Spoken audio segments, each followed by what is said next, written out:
Sementara itu hingga saat ini Polri belum menggelar sidang kode etik terhadap Brigjen Hendra Kurniawan. Mantan Karopaminal Divisi Propam Polri ini telah ditetapkan tersangka terkait kasus menghalangi proses hukum atas kematian Brigadir Joshua. Pekan ini tersangka obstruction of justice Brigjen Pol Hendra Kurniawan rencananya menjalani sidang kode etik Polri setelah 2 kali ditunda. Namun Polri belum bisa memastikan kapan sidang akan digelar. Saksi kunci yang juga salah satu tersangka obstruction of justice belum bisa dihadirkan dalam sidang etik Brigjen Hendra karena sakit. Dalam kasus pembunuhan Brigadir Joshua, mantan Karopaminal di Propam ini diduga terlibat dalam hilangnya rekaman CCTV di rumah dinas Verdi Sambo, Komplek Polri Duren 3, Jakarta Selatan. Brigjen Hendra termasuk dari 7 perwira yang menjadi tersangka penghalangan penyidikan yang berkasnya kini sedang diteliti Kejaksaan Agung.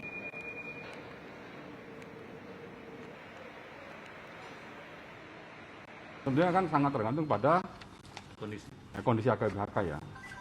Karena AKBHK ini termasuk saksi kunci yang penting yang terkait obstruction of justice. AKBHK, kemudian ada Agus Nurpatria, kemudian dia baru memerintahkan ke yang di bawah. Ini saksi ini linking pin-nya itu harus diuji di dalam proses persidangan. Kejaksaan Agung saat ini masih mendalami berkas perkara terkait kasus kematian Brigadir Nofriansyah Yosua Huta Barat. Dalam waktu dekat, pihaknya akan menjabarkan hasil dari berkas perkara Verdi Sambo CS. Dalam perkara ini, pemirsa, penyidik Polri telah melimpahkan sejumlah berkas, baik terkait pembunuhan berencana maupun obstruction of justice atau menghalangi penyidikan. Polri juga telah menetapkan mantan Kadif Propam Polri Verdi Sambo sebagai tersangka dalam kedua perkara tersebut. Diketahui dalam kasus pembunuhan berencana Brigadir Joshua, terdapat 5 tersangka, sedangkan dalam perkara menghalangi penyidikan, terdapat 7 tersangka. Seluruh berkas perkara saat ini masih dalam proses penelitian oleh jaksa peneliti di Kejaksaan Agung. Diperkirakan akan rampung dalam pekan ini.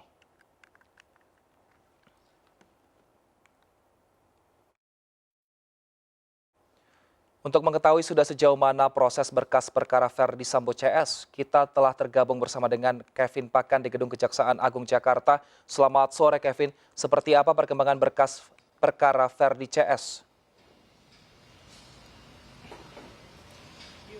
Ya, selamat sore Wilson dan juga pemirsa, memang benar sekali sampai dengan saat ini pihak dari Kejaksaan Agung Republik Indonesia masih melakukan penelitian terhadap berkas perkara dari tersangka Irjen Verdi Sambo dan juga tersangka yang lain terkait dengan kasus pembunuhan berencana dari Brigadir Joshua Huta Barat maupun juga terkait kasus of Justice.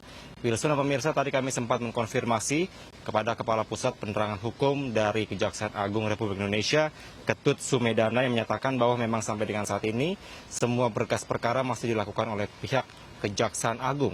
Dan memang untuk dari Kejaksaan Agung ini memiliki waktu setidaknya sampai pekan ini, yakni pada sampai hari Kamis tanggal 29 September mendatang.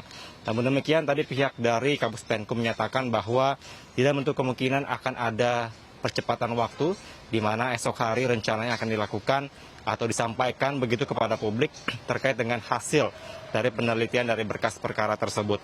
Dan memang benar sekali bahwa untuk sampai dengan saat ini pihak dari Kejaksaan Agung terus melakukan atau koordinasi begitu kepada pihak penyidik, karena memang diketahui bahwa untuk sebelumnya ini sempat dilakukannya pengembalian berkas perkara atau P18 karena memang belum lengkap yang dinilai dari jaksa peneliti dari Kejaksaan Agung. Dan juga Wilson, tadi kami sempat bertanya terkait dengan kira-kira ada berapa jaksa yang melakukan pemeriksaan atau melakukan penelitian terkait dengan kasus ini. Tadi pihak dari Kabus Penkum menyatakan bahwa setidaknya pihak dari Kejaksaan Agung telah mengerahkan ada sebanyak 30 dari jaksa peneliti untuk pembunuhan berencana Brigadir Joshua dan ada sekitar 43 jaksa peneliti yang untuk dilakukan penelitian dari kasus obstruction of justice.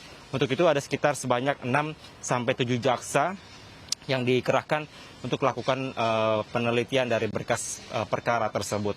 Dan memang setidaknya sampai dengan saat ini pihak dari kepolisian pun juga telah mengapresiasi kepada pihak Kejaksaan Agung karena memang bertindak begitu cepat untuk bisa menyelesaikan kasus atau perkara yang terjadi sampai dengan saat ini. Tadi kami sempat mengkonfirmasi juga kepada Kepala Divisi Humas Polri, Irjen Dedi Prasetyo, menyatakan bahwa memang sampai dengan saat ini untuk komunikasi yang dilakukan dari pihak kepolisian terhadap Kejaksaan Agung juga tetap dilakukan secara intens. Dan memang polisi pun juga mengapresiasi karena memang sampai saat ini untuk Kejaksaan Agung baik dari pagi maupun sampai malam begitu terus mengerahkan tenaganya, tugasnya begitu untuk bisa menyelesaikan berkas perkara ini. Karena memang untuk tugas pokok dan fungsi ini juga tetap dilakukan atau menghormati satu sama lain. Kalau memang untuk proses penyidikan ini tetap dilakukan kepada pihak kepolisian, namun untuk proses pemberkasan perkara dan juga proses persidangan ini memang ranah dari pihak Kejaksaan Agung. Nah juga Wilson, tadi kami sempat bertanya kepada pihak Kapus Penkum, apakah kalau melihat dari proses penelitian berkas perkara ini, apakah ada tanda-tanda atau titik terang terhadap berkas tersebut sudah P21 atau sudah lengkap?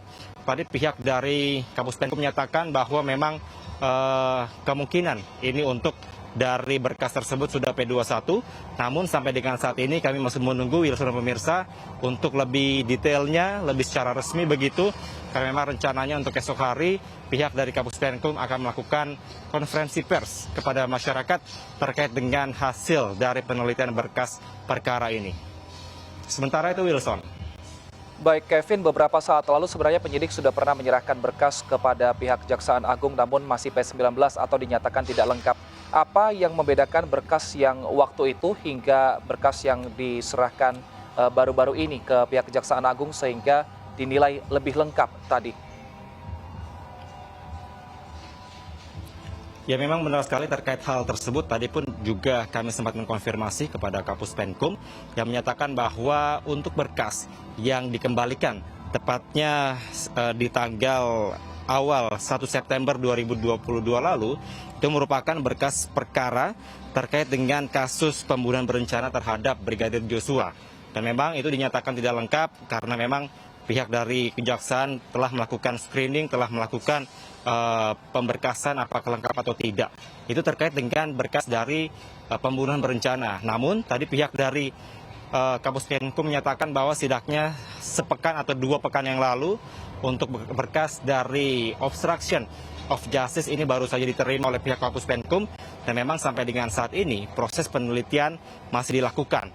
Untuk itu ini cukup berbeda berkasnya, Wilson, dapat dipastikan untuk berkas yang baru-baru ini merupakan berkas dari obstruction of justice. Untuk prosesnya sampai dengan saat ini masih dilakukan penelitian lebih lanjut oleh jaksa peneliti dari Kejaksaan Agung dan untuk itu kita masih menunggu kira-kira seperti apa dari hasil proses pemeriksaan dari jaksa peneliti Kejaksaan Agung. Wilson. Kevin Pakan melaporkan dari Gedung Kejaksaan Agung. Terima kasih, selamat bertugas kembali.